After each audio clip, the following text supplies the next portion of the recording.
Hello students. पिछले video में बेटा आप लोगों को मैंने language theory of diamagnetic substance बताया था, जिसमें हमने कहा था कि भाई हर एक एटम जो होता है उसमें पेयर्ड इलेक्ट्रॉन होते हैं और इसलिए जो मैग्नेटिक मूवमेंट होता है एक इलेक्ट्रॉन दूसरे जो पेयर होता है उसके साथ वो उसको कैंसिल आउट कर देता है। In absence of external magnetic field हर एक एटम का मैग्नेटिक मूवमेंट जीरो होता है। ठीक है। और जब हमने बाहर से मैग्नेटिक फील्ड लगाया था तो हमने प्रूव किया था अपनी डायमैग्नेटिज्म के अंदर कि दो सब्सटेंसेस गेट वीकली मैग्नेटाइज्ड। हमने लास्ट में याद करो डेरिवेशन में माइनस साइन आया था in a direction opposite to electric field, ये सॉरी मैग्नेटिक फील्ड, ये दिखा रहा था minus sign, and there was no role of temperature. ठीक है। Today we will discuss paramagnetism. Actually paramagnetism का जो बिहेवियर है वो डायमैग्नेटिक से बिल्कुल ही अलग है। एक तो पैरामैग्नेटिज्म में क्या होता है, जो पैरामैग्नेटिक सब्सटेंसेस होते हैं बेटा, इनके जो एटम्स होते हैं, एटम्स हैज अनपेयर्ड इलेक्ट्रॉन। ठीक है बेटे। पेयर में तो जो इलेक्ट्रॉन है वो तो एक दूसरे के इफेक्ट को क्या करेंगे, कैंसिल। पर जो अनपेयर्ड इलेक्ट्रॉन बच गए उनकी वजह से हर एक एटम जो होगा वो किसकी तरह बिहेव करेगा, हर एक एटम का अपना एक डाइपोल मूवमेंट होगा। Each atom has its own dipole movement. Each atom has its own dipole movement. ठीक है। फार्मूला आप लोगों ने बनाया भी था हमने, ठीक है ना। मैं इसको हर एक का dipole movement, magnetic dipole movement है ये, ठीक है। पीएम से डिनोट कर रहा हूँ, मैग्नेटिक डाइपोल मूवमेंट होता है, ठीक है ना। ये अगर आपको ध्यान है तो मैं जिसको एम से लिखा था मैं इसको फिलहाल पीएम से लिख रहा हूँ, ठीक है ना। और ये हमने निकाला था E omega R square by 2 निकाला था हमने। ये एक इलेक्ट्रॉन की वजह से इतना मैग्नेटिक मूवमेंट होता है। लेकिन पता है प्रॉब्लम क्या है, हर एक एटम का अपना डाइपोल मूवमेंट होता है, लेकिन अगर हम एक्सटर्नल मैग्नेटिक फील्ड नहीं लगाते हैं, मान लीजिए बाहर से एक्सटर्नल फील्ड जीरो है आपका, तो ये जो एटॉमिक डाइपोल्स हैं, मतलब जो हर एक एटम डाइपोल मूवमेंट है तो उनको एटॉमिक डाइपोल मूवमेंट, ये रैंडमली ओरिएंटेड होते हैं। ये देखिएगा बिल्कुल रैंडमली ओरिएंटेड होते हैं। ओके। जैसे आप इसको ना सिचुएशन को कैसे समझ सकते हो कि भाई एक टीचर क्लास में नहीं आया है, टीचर जब तक क्लास में नहीं आता आप देखते हो कि सिचुएशन क्या होती है आपकी, सब रैंडमली बच्चे इधर उधर हो रहे होते हैं। ठीक है। अगर एक्सटर्नल मैग्नेटिक फील्ड जीरो है बेटे, ओके, तो these atomic dipoles are randomly oriented, और रैंडमली ओरिएंटेड होने की वजह से अगर मैं एवरेज निकालूंगा तो नेट मैग्नेटिक मूवमेंट सब्सटेंस का क्या आ जाएगा बेटा, जीरो आ जाएगा। डायमैग्नेटिक में भी सब्सटेंस का जीरो था, लेकिन डायमैग्नेटिक में क्या था, हर एक एटम का डाइपोल मूवमेंट जीरो था। लेकिन हर एटम का नहीं, हर एटम का तो डाइपोल मूवमेंट है, पर ये जो एटम्स हैं ये रैंडमली ओरिएंटेड है, और उसकी वजह से नेट मैग्नेटिक मूवमेंट क्या हो जाता है बेटा, जीरो हो जाता है। ठीक है। अब मान लीजिए मैंने बाहर से मैग्नेटिक फील्ड लगा दिया। अब मैंने क्या किया, बाहर से मैग्नेटिक फील्ड लगा रहा हूं, एक्सटर्नल मैग्नेटिक फील्ड। तो वी ऑल नो हर एक डाइपोल के ऊपर क्या लगेगा, एक टॉर्क लगेगा कि नहीं लगेगा।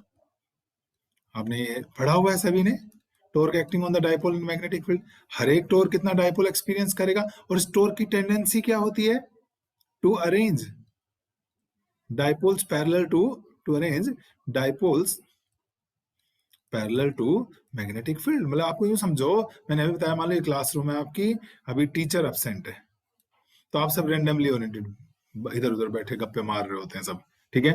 अब टीचर आ गया क्लास में, तो एक काइंड ऑफ आप पर फोर्स लग जाता है।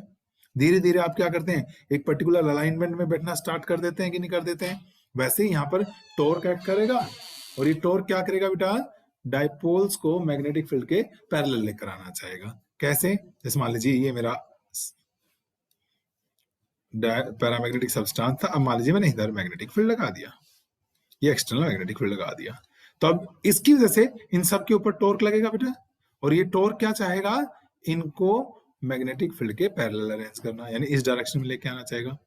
But full alignment can not be achieved, क्योंकि थर्मल एनर्जी होती है इनके पास, ठीक है। पर फिर भी काफी हद तक एक नेट जो आपका अरेंजमेंट है वो इस डायरेक्शन में आ जाता है, and now we have a net dipole movement parallel to external magnetic field. ठीक है। तो ये जो सब्सटेंसेस होते हैं बेटा, those substances which has whose atoms have unpaired electrons, due to which each atom has its own dipole moment, but these dipoles are randomly oriented. randomly oriented, इधर उधर पड़े हुए हैं, और randomly oriented in absence of external magnetic field. So net magnetic moment क्या होता है? Zero. But when external magnetic field is applied, each atom will experience a torque, that is PMB sin theta, and this torque will try to arrange the dipole parallel to magnetic field. Okay, और इसलिए हर एक थोड़ा थोड़ा थोड़ा contribution करते करते सबका dipole movement क्या हो जाएगा बेटा? एक्सटर्नल मैग्नेटिक फील्ड के पैरेलल हो जाएगा. ठीक है, तो these get magnetized, no doubt these are also weakly magnetized, but these are parallel to magnetic field, external magnetic field के parallel magnetized होते हैं. ठीक है, so this is the basic concept, basic you can say theory behind the nature of paramagnetic substance. अब हम इसका कुछ mathematical part करेंगे, डेरिवेशन करेंगे हम ससेप्टिबिलिटी के लिए. रादर हम मेनली काम करना क्या चाहते हैं, अब हम इसी थ्योरी का एक्सप्रेशन निकालना चाहते हैं बेटा. उस डायमैग्नेटिक में भी लास्ट में हमने ससेप्टिबिलिटी निकाली थी, यहां पर भी expression for susceptibility, expression for susceptibility of paramagnetic substances. Paramagnetic substances. देखो बेटे, अभी आपने कहा इनके हर एक एटम का डाइपोल मूवमेंट, मान लीजिए मैं एक एटम का डाइपोल मूवमेंट कितना मान रहा हूं बेटा? पीएम मान रहा हूं. ठीक है, एंड लेट अस सपोज एक मैग्नेटिक फील्ड लगा दिया and angle between dipole movement and magnetic field is B. तो आप सबने पढ़ा हुआ है कि इनके ऊपर एक टॉर्क लगेगा बेटा. टॉर्क का फार्मूला होता है पीएम बी साइन थीटा, कुछ ध्यान आएगा आपको. और हमने बेटा एनर्जी भी पढ़ी है, minus M B cos theta. M की जगह हमने क्या नोट कर रखा है? PM B cos theta. This is the energy when a dipole is placed in external magnetic field. ठीक है बेटा, मान लीजिए मेरे पास स्मॉल एन नंबर डेंसिटी है. नंबर डेंसिटी क्या होती है बेटा? नंबर ऑफ एटम्स अगर मोनोटॉमिक है तो, और otherwise molecules.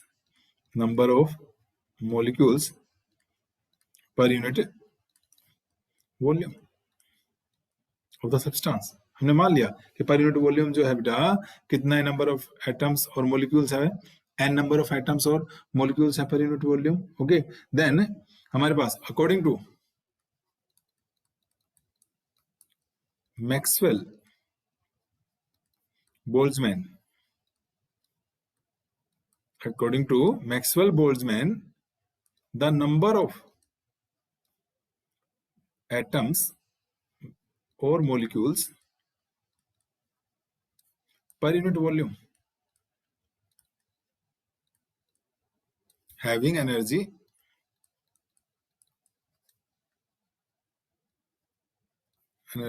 in the range E and E plus D. Maxwell Boltzmann ने हमें नंबर ऑफ पार्टिकल्स बताए बेटा जिनकी एनर्जी E और E प्लस डी. E की वैल्यू तो मैंने ऊपर बताई दी आपको क्या है, ये रही. ओके, तो वो उनके अकॉर्डिंग ये जो नंबर ऑफ पार्टिकल्स हैं बेटा ये हो जाएगा dn, it is c some constant e raise to power minus e by kt d. ठीक है, वेयर e तो मैंने बता दिया एनर्जी है बेटा, c कोई कांस्टेंट है, यानी अभी मुझे इसकी वैल्यू नहीं पता तो मैं इसको एलिमिनेट करूंगा. k ये वाला जो k है, दिस इज एज यूजुअल क्या होता है बेटा एनर्जी के साथ और टेम्परेचर के साथ जब आता है. बोल्ट्जमैन का जिक्र कर रहे हो आप, it is Boltzmann's constant, universal gas constant upon Avogadro's number होता है बोल्ट्जमैन कांस्टेंट की वैल्यू. और t जो हो गया बेटा this is absolute temperature. Absolute temperature समझते हैं, टेम्परेचर ऑन केल्विन स्केल. तो ये मैक्सवेल बोल्ट्जमैन का डिस्ट्रीब्यूशन कहता है कि number of particles having energy between E and D, ये होगा हमारे पास. ठीक है, E की वैल्यू तो है ही आपके पास, ये तो कितना है? Minus PM B cos theta बेटा, और मैं डी और निकाल लूं, इसका डिफरेंशिएशन कर लूं क्योंकि मुझे डी की भी जरूरत है बेटा, minus P M B cos का differentiation minus sine theta into D theta. तो डी की वैल्यू आ गई मेरे पास P M B sine theta D theta.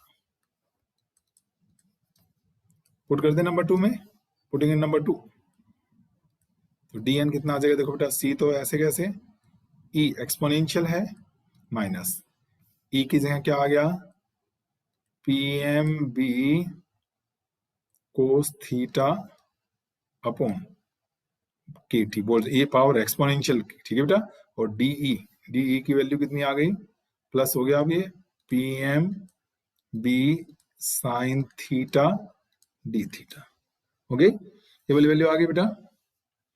मैं काम कर रहा हूं इसे कि भाई ये जो है ना, ये सारे कॉन्स्टेंट्स हैं, इनको मैं एक कांस्टेंट से डिनोट कर रहा हूँ, लेट अपनी तरफ से चूज कर रहा हूँ मैं, P M B upon K T, this is alpha, some constant, okay, बाद में एलिमिनेट कर देंगे, अभी थोड़ा सा फैक्टर्स क्योंकि कांस्टेंट है, तो डी एन क्या बन गया मेरे पास, this is C E raise to power minus alpha cos theta P M B sine theta D theta, okay, ये आ गया बेटा मेरे पास, ठीक है। हमने कहा कि मान लिया कि कोई एक डाइपोल मैग्नेटिक फील्ड से थीटा एंगल पर रखा हुआ है, तो इसके ऊपर टॉर्क भी लगेगा और साथ में इसकी एनर्जी हो गई minus P M B cos theta. N मैंने मान लिया नंबर डेंसिटी है, मतलब नंबर ऑफ एटम्स और मॉलिक्यूल्स पर यूनिट वॉल्यूम है हमारे पास।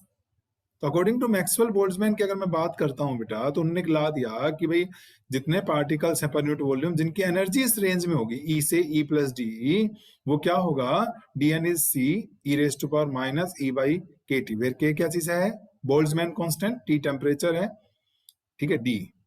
तो हमने ई की वैल्यू थी मेरे पास, ये रही, पता ही है, मैंने इसका डिफरेंशिएशन कर दिया, D minus P M B cos theta का minus sine theta into D theta, तो आ गया P M B sine theta D theta, okay. मैंने वैल्यू बेटा यहाँ पुट कर दी, देखो सी की जगह तो सी लिख दिया, ई रेज टू पावर, ये ई तो एक्सपोनेंशियल वाला ही है, माइनस ई की value minus P M B cos theta, अरे भाई रुको एक मिनट, ये बेटा माइनस एक, ये भी तो माइनस है, ये एक ई में माइनस आएगा, तो ये माइनस माइनस क्या हो जाएगा, प्लस हो जाएगा, ये प्लस हो जाएगा, तो यहाँ पे क्या हो जाएगा, प्लस हो जाएगा, ठीक है।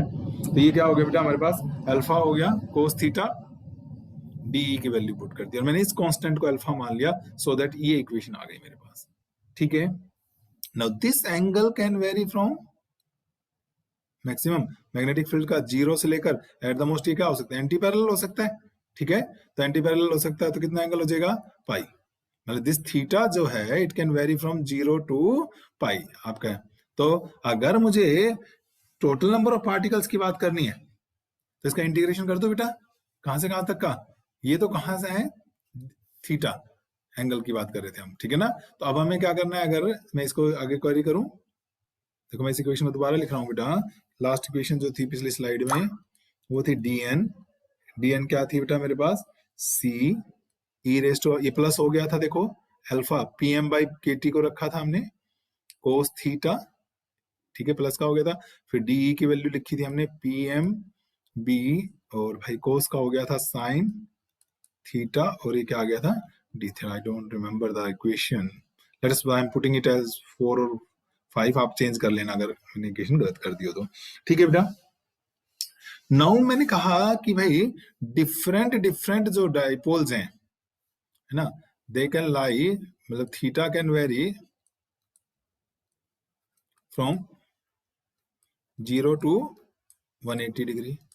तो अगर मैं इंटीग्रेशन कर दूं तो मेरे पास क्या आ जाएगा बेटा बताओ, टोटल नंबर ऑफ पार्टिकल्स नहीं आ जाएगा, डीएन का इंटीग्रेशन करते एन आ जाएगा, सी पी एम बी, ये तो कांस्टेंट है बाहर ले लिए, अंदर बचा मेरे पास E raise to power alpha cos theta sine theta D theta, और 0 से लेकर कहां तक, पाई तक, 180 तक, ओके। तो ये जो भी हमारे पास इंटीग्रेशन है, नाउ स्टैंडर्ड इंटीग्रेशन है 0 से पाई, पाई का लो या 180 का लो, ई की power alpha cos theta sine theta D theta जो होता है, this is twice of sign of hyperbolic alpha upon alpha.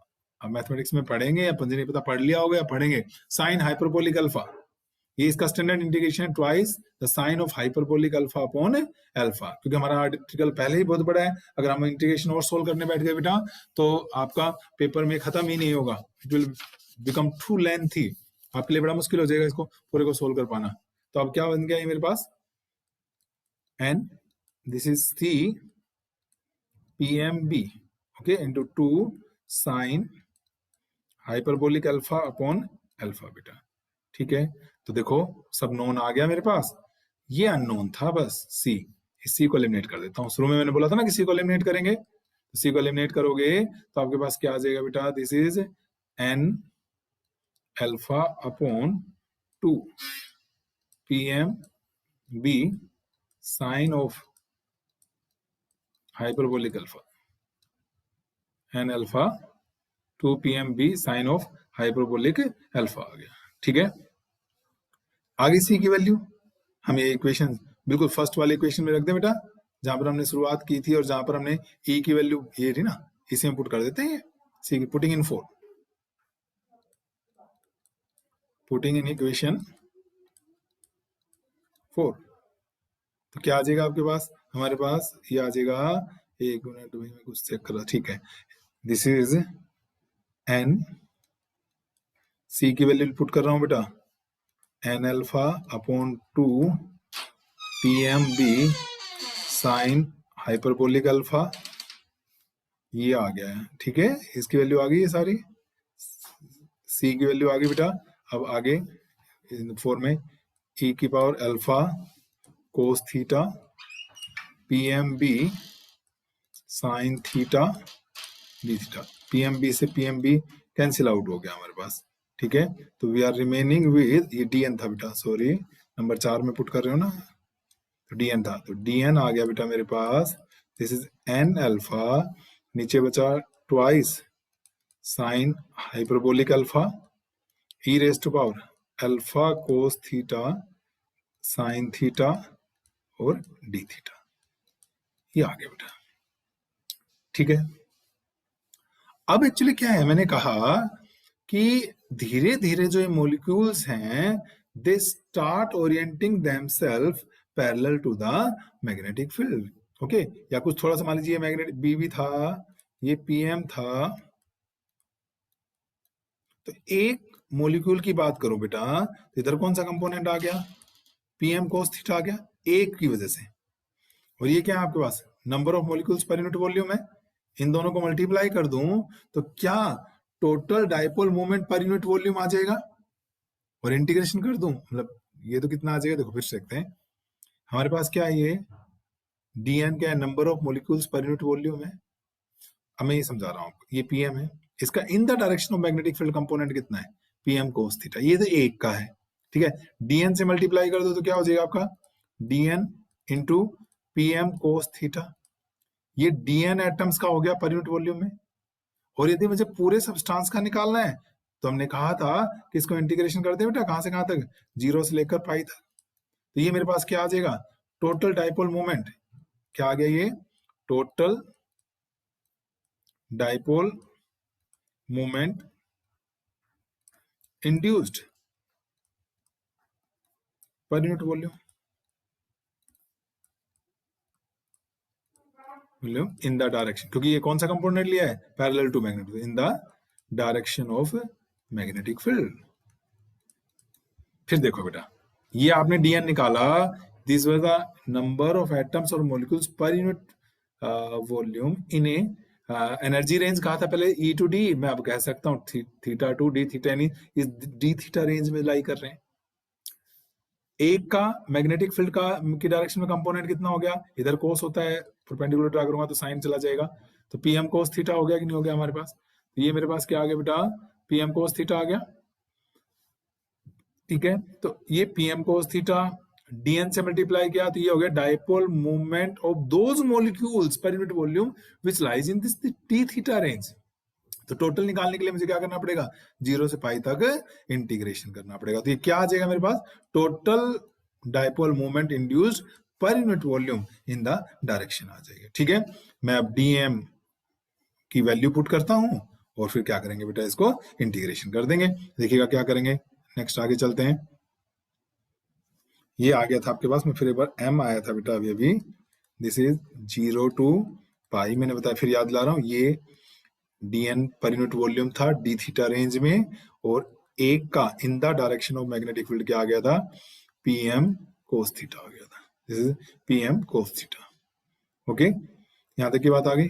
और दिस इज, आप इसकी वैल्यू पुट कर दें बेटा 0 से पाई तक। dn की वैल्यू अभी भी हमने निकाली थी, क्या आई थी देखो जरा, n alpha upon twice of sine, आप पीछे ले जाकर वीडियो को देख सकते हैं, sine hyperbolic alpha E raise to power alpha cos theta, alpha हमने अपनी तरफ से पुट किया था pm b by K T को, ये आ गया था बेटा, दिस इज साइन थीटा, और ये क्या हो जाएगा आपका d थीटा। ये तो किसकी वैल्यू होगी, dn की वैल्यू होगी, इनटू अभी क्या और बच गया बेटा, pm कोस थीटा बच गया। ठीक है, और this is magnetic dipole moment per unit volume induced, इसको हमने एक नाम और भी दिया था अगर ध्यान हो आपको, intensity of magnetization. Total dipole moment per unit volume जो होता है वो इंटेंसिटी ऑफ मैग्नेटाइजेशन भी होती है आई, तो इसको आई भी लिखें चाहे एम लिखें, आप कहें जो कहो वही लिख ले, दोनों लिख लूं, दोनों लिख लेते हैं, क्या दिक्कत, देखो एन भार अल्फा भार ट्वाइस साइन हाइपरबोलिक अल्फा भार पीएम बार, बस यही तो भार, अंदर बजा 0 से पाई, ठीक है, E raise to power alpha cos theta sine theta cos theta D theta. Okay, और अगेन बेटा इसका आपको याद करना पड़ेगा, इसका जो इंटीग्रेशन होता है, सिर्फ इसका लिख रहा हूं मैं, ये आ जाएगा आपके पास, मैं इसकी वैल्यू बता रहा हूं आपको, 0 to pi E alpha cos theta sine theta cos theta D theta, it is 2 by alpha cos hyperbolic alpha minus 2 by alpha square sine of hyperbolic alpha. ये याद ही करने होंगे आपको डायरेक्टली, हम एग्जाम में भी डायरेक्ट लिखेंगे क्योंकि हमारा आर्टिकल ऑलरेडी काफी बड़ा है बेटा, और ये डेरिवेशन करने लग गए तो बड़ा मुश्किल काम हो जाएगा। तो ये क्या बन गया, अब आई इंटेंसिटी ऑफ मैग्नेटाइजेशन बन गई मेरे पास N alpha P M upon 2 sine hyperbolic alpha, this is 2 by alpha बेटे cos of hyperbolic alpha minus 2 by alpha square sine of hyperbolic alpha. ठीक है, सो ये क्या आ जाएगा मेरे पास, I is N P M. ठीक है, इस पूरे को इस अल्फा इससे मल्टीप्लाई कर रहा हूं, अंदर ले जाएंगे, देखो 2 से 2 कैंसिल, इस अल्फा से अल्फा कैंसिल बेटा, तो coth upon sine, coth coth बन जाए, कोट हाइपरबोलिक अल्फा माइनस एक अल्फा कट गया हमारे पास, एक 2 कट गया हमारे पास, साइन भी कट गया, तो क्या बचा सिर्फ देखो 1 बाई अल्फा। बड़े वेरी गुड, बड़ी अच्छी सी इक्वेशन बन गई हमारे पास, छोटी सी इक्वेशन बन गई है। अब ये देखो ये टर्म क्या है, पीएम एक का डायपोल मोमेंट था बेटा और एन से मल्टीप्लाई कर दिया, तो ये क्या आ गया, अगर सारे के सारे एक ही डायरेक्शन में आ जाए तो क्या ये मैक्सिमम नहीं आ जाएगा, एम नोट मैक्सिमम वैल्यू नहीं आ जाएगी, क्योंकि अभी अभी आपने लिखा देखो पीएम कोस थीटा होता है ना, और मान लो डीएन से मल्टीप्लाई कर रहे थे, अब एन से कर ले, तो ये तो हो गया। ठीक है, अगर जी थीटा की वैल्यू 0 हो जाती है, टर्म खत्म, ये बच जाएगा कि नहीं बच जाएगा, और थीटा 0 का मतलब सारे के सारे डाइपोल्स किसके पैरेलल आ गए बेटा, मैग्नेटिक फील्ड के पैरेलल, तो थीटा 0 हो जाएगा। ओके, तो ये क्या आ जाएगी, मैक्सिमम वैल्यू, और मैक्सिमम वैल्यू, और इसको हम क्या बोलते हैं बेटा, saturation value, saturation value of magnetic dipole movement, magnetic dipole movement per unit volume. और ये कब ऑब्टेन होगा बेटा, जब सारे डायपोल जो होंगे, जितने भी डायपोल्स होंगे, they align all get align parallel to magnetic field.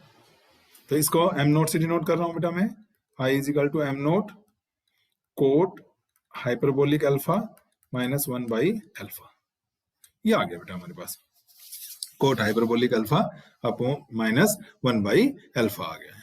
ठीक है, इसी को कंटिन्यू करेंगे। देखो एक बार फिर इसमें सिंपल मैथमेटिक्स है। अब इस वाली स्लाइड के अंदर तो आप देख सकते हैं, हमने कहा था कि 0 से पाई इंटीग्रेशन कर दें तो total dipole movement per unit volume आ जाएगा, जिसको मैंने इंटेंसिटी ऑफ मैग्नेटाइजेशन भी कह दिया। ये सारी वैल्यूज पुट कर ली बेटा, एंड एक स्टैंडर्ड इंटीग्रेशन और यूज कर लिया मैंने, 2/अल्फा कोस हाइपरबोलिक अल्फा माइनस 2/अल्फा साइन हाइपरबोलिक अल्फा। ये तो सिंपल मैथमेटिक्स है, टर्म्स को रीअरेंज किया है। अब ये थोड़ा समझना था, n इंटू पीएम, भाई ये एक एटम का डाइपोल मूवमेंट है, ये n एटम्स का होता पर यूनिट वॉल्यूम है, तो total dipole movement per unit volume, और ये मैक्सिमम हो सकता है क्योंकि अदरवाइज इसके कंपोनेंट आएंगे कोस कंपोनेंट, और कोस की वैल्यू हमेशा ही 1 से छोटी होनी है। तो दिस इज, इसलिए मैंने इसको मैक्सिमम वैल्यू बताया आपको कि मैक्सिमम वैल्यू आ गई है मेरे पास। ठीक है, तो आई क्या आ गया, इंटेंसिटी ऑफ मैग्नेटाइजेशन मेरे पास, इट इज m नॉट बेटा कोट हाइपरबोलिक अल्फा माइनस 1/अल्फा आ गया। ठीक है, ये वाली वैल्यू आ गई कि नहीं आ गया हमारे पास। भाई इक्वेशन जो है ना स्लाइड बदलने पर हो सकता है बदल रही हो, मेरे को ना नंबरिंग ध्यान नहीं रहती है, वो आप देख लीजिएगा।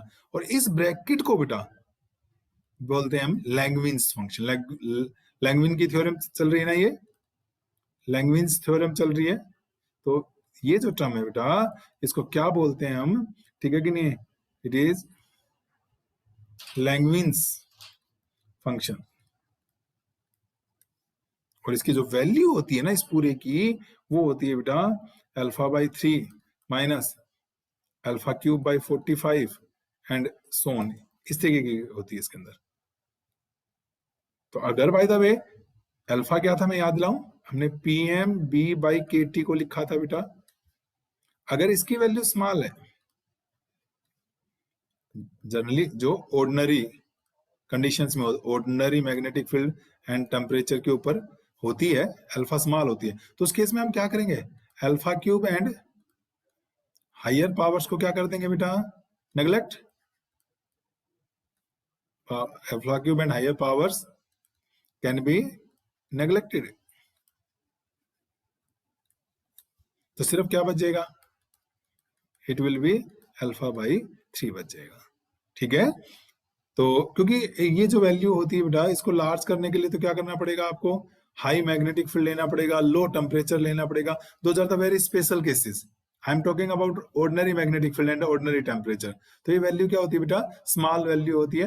तो मैंने क्या किया, इस हायर पावर्स को नेग्लेक्ट कर दिया, तो सिंपल बच गया मेरे पास, आई क्या बचा बेटा, m0 α/3 बच जाएगा आपके पास। सिंपल है, I0 α/3 बच गया। और यू कैन से m0 अभी लिखा था n इंटू पीएम बेटा, और अल्फा मैंने लिखा था, बार बार बता रहा हूं आपको मैं, पीएम मैंने खुद ही तो माना था इसको शुरू में, pmb/kt हो गया, ये आ गया हमारे पास। ठीक है, और जो b होता है, also this b can be written as μ0 into h। याद कीजिए, मैग्नेटाइजिंग इंटेंसिटी, h क्या चीज थी, मैग्नेटाइजिंग इंटेंसिटी थी। तो अगर मैं पुट करूं बेटा, तो आई आ गया n pm का स्क्वायर μ0 h/kt आ रहा है आपके पास। ठीक है, तो ससेप्टिबिलिटी याद करो क्या होती थी, एज मैग्नेटिक ससेप्टिबिलिटी जाइएम, ये क्या होता है बेटा, I/h होता है। तो I/h करेंगे तो ये बच गया n pm का square μ0/kt। This is the expression for magnetic susceptibility. Okay, हमारे पास तो हम देख पा रहे हैं कि ये जो है यहाँ पर इनवर्सली प्रोपोर्शनल टू टेम्परेचर है। ओके, तो एक बार देखें, हमने क्या किया, देखो आई को ये पिछले उससे लिख कर लाए हम। तो ये जो ब्रैकेट है बेटा, कोट हाइपरबोलिक अल्फा माइनस 1/अल्फा जो है, इसको हम क्या बोलते हैं, लैंगविन्स फंक्शन बोलते हैं। और इस पूरे का, इस जो है ना आपका, ये पूरे का एक्सपेंशन अगर आप करेंगे तो आएगा α/3 माइनस α³/45 एंड सो ऑन, एक इनफाइनाइट सीरीज होती है। और अल्फा की वैल्यू याद करो, हमने लिखा था pmb/kt। तो मैंने कहा अगर ये ऑर्डिनरी कंडीशंस हैं तो ये वैल्यू स्मॉल होगी, ऑर्डिनरी मैग्नेटिक फील्ड, और बहुत हाई मैग्नेटिक फील्ड मैंने नहीं लगाया है। तो उस केस में हम हायर पावर्स को नेग्लेक्ट कर देंगे, तो सिंपल क्या बनेगा, Lα = λ/3, यानी ये था Lα, तो इसकी जगह क्या हो गया, m0 α/3 आ गया। ठीक है, m0 मैंने लिखा था npb PM, और अल्फा तो हमने मान ही रखा है PM B/KT। अच्छा ये एक 3 रह गया भाई, ये वाला 3 तो चलेगा साथ साथ, ये 3 साथ चलेगा, ओके। तो B जो होता है वो म्यू नॉट H होता है, H मैग्नेटाइजिंग इंटेंसिटी होती है बेटा, हमने ये वैल्यू पुट कर दी यहाँ पर। अब मैग्नेटिक ससेप्टिबिलिटी तो आपको आती है, I/H होता है। तो ये क्या आ गया, मैंने देखा कि N PM स्क्वायर, यहाँ सॉरी यहाँ भी 3 चलेगा और यहाँ भी 3 का फैक्टर तो साथ साथ आएगा, N PM का स्क्वायर म्यू नॉट बाई क्या आ गया मेरे पास, KT, ओके। और this may be written as m is C/T। देखो बेटा टेम्परेचर को छोड़कर बाकी सारे पैरामीटर्स कांस्टेंट हैं एक सब्सटेंस के लिए, वेयर C जो होता है बेटा, this is mu naught N PM का square by 3K। This is called Curie's constant. This is called Curie's constant.